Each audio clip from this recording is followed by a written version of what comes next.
Olá pessoal, para quem não me conhece, meu nome é Hendrika Santos e estamos aqui para fazer o quarto episódio do Papos de Salão e minha convidada de hoje é a Juliana. Pessoal, nós vamos fazer um tratamento no cabelo da Juliana. Nós fizemos as mechas dela faz 2 semanas, né, Juliana? Sim.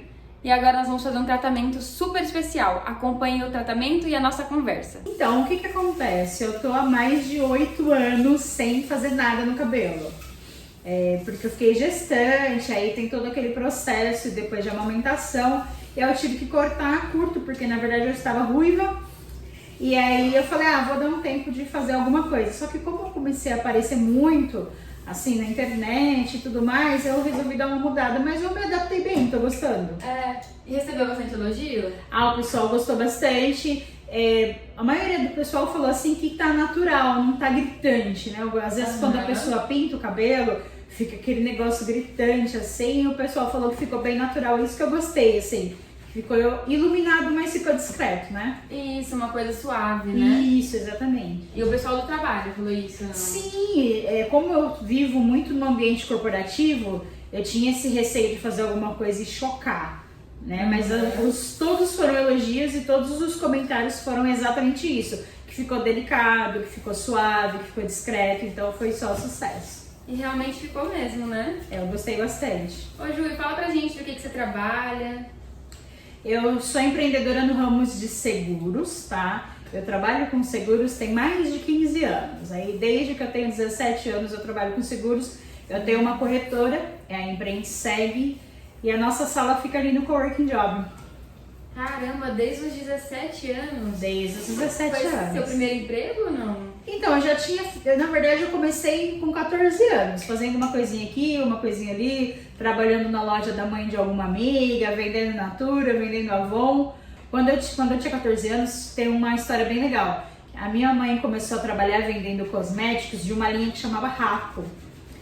E a minha mãe não é muito comercial, assim, não vendia muito. E aí quem acabou pegando a revista e vendendo era eu. Aí eu fazia as vendas, aí eu ia buscar os produtos e aí eu comecei já a tirar um dinheirinho também, era bem legal. Caramba, que legal. E sua mãe super deixou, assim?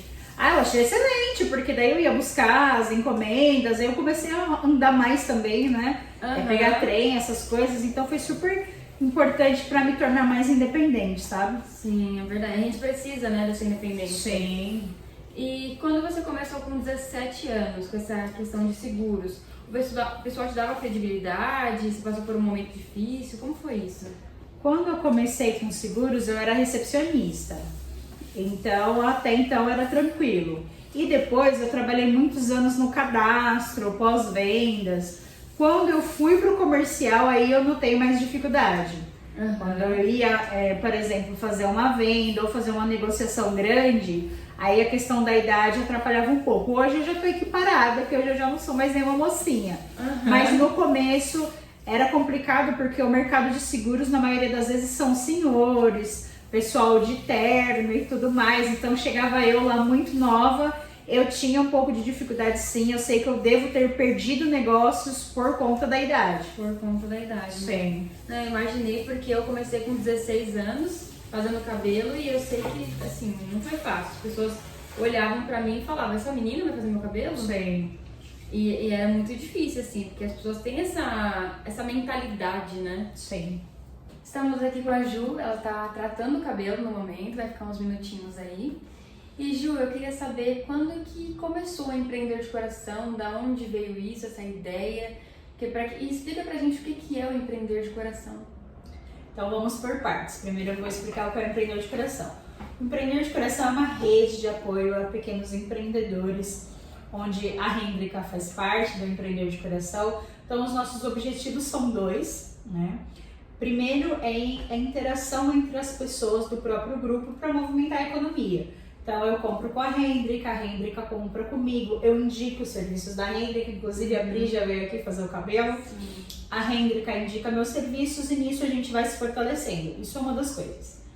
E a segunda coisa é a assistência social, porque a gente entende que o empreender é de coração porque ele tem um propósito. Então nós temos ações sazonais. Então todos os anos nós vamos fazer Páscoa, Dia das Crianças, Natal e Outubro Rosa, são as fixas. É claro que durante o ano a gente vai apagando alguns incêndios, quando acontece alguma situação com alguma empreendedora ou quando a gente sabe de algum caso. Então isso é o Empreender de Coração. Ele surgiu na pandemia, foi exatamente no lockdown. Então quando deu o lockdown eu já estava empreendendo no ramo de seguros e eu sou comercial na minha empresa. Então sou eu que visito clientes e eu falei, como é que a gente vai fazer isso agora? Como é que a gente vai visitar os clientes e fazer os fechamentos? Então eu resolvi ir para o digital.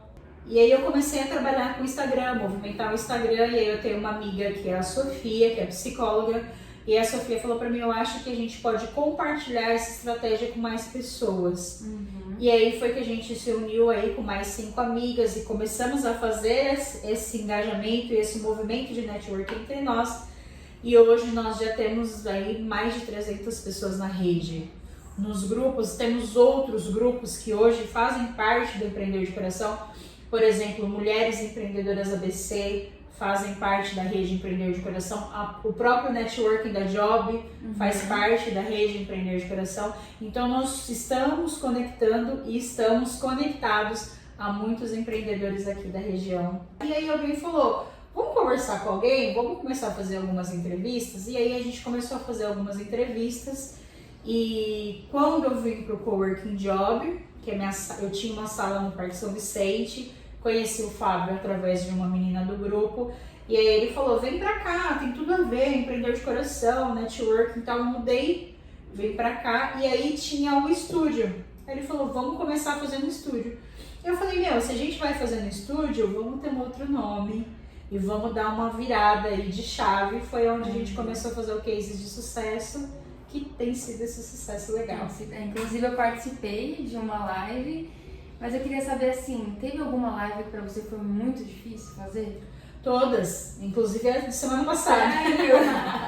As pessoas acham que porque a gente tá ali sorrindo, ou agora, eu desci a rua pensando, o que ela vai me perguntar? Meu Deus do céu, o que eu vou falar? Sempre uma caixinha de surpresa, Sempre uma caixinha de surpresas. E a live ainda é pior, porque é ao vivo, alguém pode perguntar alguma coisa pro seu convidado que ele não queira responder.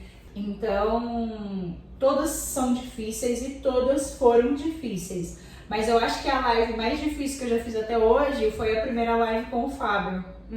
Porque ele é muito bom. Nossa, o Fábio é demais. Né? E ele fala muito bem, ele articula e tal. E eu tava perdidinha, tava me sentindo uma formiga ali entrevistando um gigante.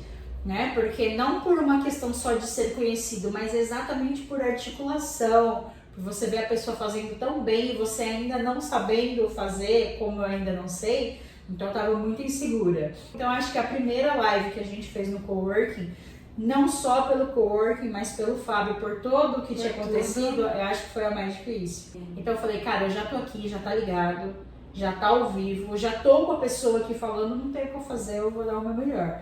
Então não foi a melhor live, claro que não, acho que não teve ainda a melhor live, ela vai acontecer um dia, mas o conteúdo foi muito bom. Muito bom. Mesmo porque o assunto dele estava interessante pra mim, é a mesma coisa da live do Gerson. A live do Gerson é uma outra live que o pessoal comenta muito. Por quê? Porque pra mim estava interessante. Então pra mim foi muito legal ouvir ele falando da história dele, de como ele passou, como que ele conseguiu, quais foram as dores, quais foram as dificuldades. Então eu estava na live, mas eu estava assistindo a live com as pessoas que estavam assistindo a live. O assunto era interessante pra mim.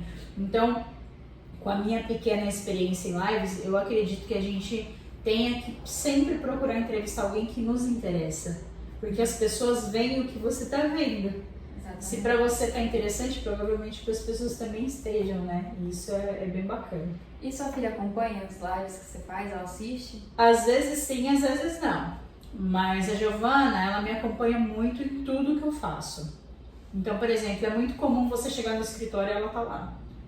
Porque ela estuda à tarde e às vezes eu tenho um cliente para atender de manhã. E o meu esposo é CLT. Então a gente não consegue dividir os horários. Ele entra às 7, ele sai às 5. E nesse meio tempo a Giovana só estuda à tarde, então a manhã inteira ela tá comigo. Então se eu tenho um cliente que impreterivelmente só pode de manhã, ou ela vai estar comigo ou ela tá com o meu sócio, que é o meu irmão. Então é muito comum você chegar e ela estar lá. E é engraçado que as pessoas falam assim, nossa, mas ela só tem 8 anos mesmo? Porque ela vai em qualquer lugar esperta, e né? ela tá lá quietinha no canto dela. Então, se você é minha cliente e a gente tá aqui conversando, Ela tá lá na mesa, mexendo no notebook, fazendo a lição dela. E eu costumo dizer que é assim, a criança aprende a se comportar aonde você treinar ela para estar. A primeira vez ela vai ir, você vai falar, olha, aqui você vai dar uma segurada. Depois que a gente sair daqui, você pode meter o louco, subir nas paredes, a gente vai tomar sorvete, a gente vai correr na rua e tudo certo. Só que aqui existe uma determinada regra, né? Isso assim, desde pequenininho. Os pais se moldam, né? Você tá entendendo? É o hábito. Tudo que você faz é hábito. Você não sabia falar, você não sabia andar, você não sabia cortar cabelo. Sim. E você foi aprendendo. Nesse último café, aí você vê a parte do bebê, né? Nesse último café, ela tava sentada chorando na escada. E ninguém descobria por que essa menina tava chorando. Aí eu cheguei lá e falei, o que foi que você tá chorando? É porque eu me atrasei pro pitch. Ela queria apresentar o pitch dela, porque todo mundo tava apresentando. E ela queria fazer o pitch e apresentar o Empreender de Coração. E eu ainda falei, você quer o microfone pra falar agora? Ela falou, mas agora ninguém tá assistindo mais. E você, era seu sonho ser mãe? Não. Na verdade, eu adolescente, eu achava que eu não ia nem casar. Isso quantos anos, mais ou menos? 14 anos, nossa, eu não achava que eu ia nem casar e nem construir família e tal, porque eu sempre fui muito independente. Comecei a trabalhar cedo, já me virava com as minhas coisas e tudo mais, então eu não achava que ia vir o príncipe do cavalo branco em nenhum momento. Não era o meu sonho casar e ter uma casinha rosa e ser a família tradicional brasileira. Mas eu conheci meu esposo, eu tinha 17 anos. E tem gente que fala que namoradinho dessa idade não dá em nada, dá. Deu, ó. Estamos à prova aí. Tá aí a Giovana com 8 anos que não me deixa mentir. E a gente se conheceu e a gente ficou muito apaixonado desde o primeiro dia. E eu sou ainda muito apaixonadinha, meu irmão vive tirando sarro. Ele fala, nossa, você fica cantando seu marido ainda? Eu falo, é isso, é sobre isso. Eu vi esses dias, eu dei muita risada mesmo. É sobre isso, porque senão a gente desiste muito fácil e parece que já tá muito comum. Então esses dias eu liguei pra ele e falei assim, posso passar aí pra te levar pra tomar um café? Ele falou assim, isso é uma cantada. Eu falei, você cai se você quiser. Porque senão parece que fica tudo muito comum, assim, só porque você é casado, total, né? perde o romance. Perde aquela coisa de gostar de ficar junto. Então eu e meu esposo, a gente tem muitas características que ainda são de namorados. Então, por exemplo, se sai um filme da Marvel, a gente tem que arrumar um jeito de ir na estreia. É religião pra nós, filme de heróis, a gente curte muito desde que a gente namora. Então a gente tem mangá, que a gente lê, anime, que a gente assiste juntos. A gente tem muitos amigos em comum. Então tem muitas coisas que eu acho que é bem importante preservar de relacionamento, mas não era o meu ideal de vida, eu nunca achei que eu fosse viver isso. Mas a gente não conversava a respeito de namorar, a gente conversava até sobre outras coisas, porque a gente sempre gostou muito de conversar, inclusive eu acho que é o principal ponto para você saber se você quer casar com uma pessoa ou não, é se você gosta da companhia dela, porque no final é só o que vai restar. Eu e meu marido é assim, ó, a gente vai no churrasquinho ali na esquina e paga R$5. E a gente vai no bistrô e a gente vai aonde estiver com a mesma alegria. Porque não é onde a gente tá, é com quem? É a companhia. É sempre sobre a companhia. Então a gente pode viajar num lugar muito legal, a gente pode ir pra Arraial do Cabo, a gente pode ir pra Jurerê, onde a gente já foi. Mas se a gente estiver num lugar simples, também vai ser super legal, por causa da companhia. Tudo precisa ser bom pros dois. Relacionar-se sexualmente precisa ser bom pros dois. Sair precisa ser bom pros dois, porque senão pro outro não vai ser interessante. E como que foi assim, empreender, ser uma esposa, ter filho, tudo isso? Como que você organiza isso? Como que você faz acontecer? Eu não sei se eu organizo. Eu não sei se organizar é a palavra, mas eu acho que principalmente, vamos dizer assim, prioritariamente são duas coisas: rede de apoio, porque não dá pra fazer sozinho. Eu tô aqui porque minha cunhada foi buscar a Giovana. Senão não dava pra vir aqui, porque é exatamente o horário que eu busco a Giovana antes da live. Então é por isso que eu consegui estar aqui e tantas outras coisas. Então, rede de apoio.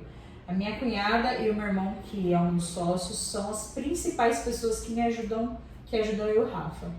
Né? Quando eu e o Rafa a gente não consegue intercalar entre nós, eu sempre vou contar com a minha cunhada e com o meu irmão. Finalizamos o cabelo da Juliana com esse tratamento e essa escova maravilhosa. Gostou, Ju? Amei, tá muito bom. Já tava muito bom, né? A cor ficou ótima e agora ficou muito mais fofinho e brilhoso. Obrigada, viu? Obrigada pela entrevista, por você contar um pouquinho da sua história pra nós. E pra você que está assistindo esse vídeo, já curta esse vídeo, se inscreve no meu canal e até semana que vem. Tchau, tchau!